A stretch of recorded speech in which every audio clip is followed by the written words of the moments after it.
சென்னை அடுத்த குன்றத்தூரில் பலத்த காற்றுடன் கூடிய கனமழை பெய்ததில் நீட் தேர்வு மையத்தில் மின்சார இணைப்பு துண்டிக்கப்பட்டதால் தேர்வு எழுதிய மாணவர்கள் சிரமத்திற்கு ஆளானதாக பெற்றோர்கள் புகார் தெரிவித்துள்ளனர். மாணவர்களுக்கு கூடுதல் நேரம் ஒதுக்க வலியுறுத்தி தேர்வு மையத்தின் வெளியே காத்திருந்த பெற்றோர்கள் போராட்டத்தில் ஈடுபட்டனர். காவல்துறையினர் மேற்கொண்ட சமாதான பேச்சுவார்த்தையை அடுத்து மாணவர்களுக்கு தேர்வு எழுத அரை மணி நேரம் கூடுதலாக ஒதுக்கப்பட்டதாக தகவல் வெளியாகியுள்ளது.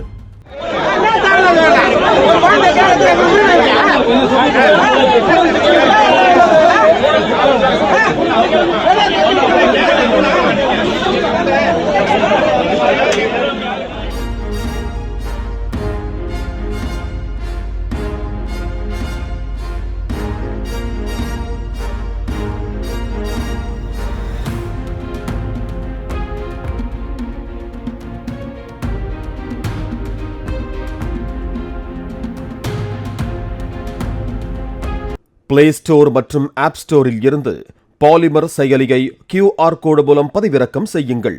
செய்திகளை உடனுக்குடன் பெறுங்கள்.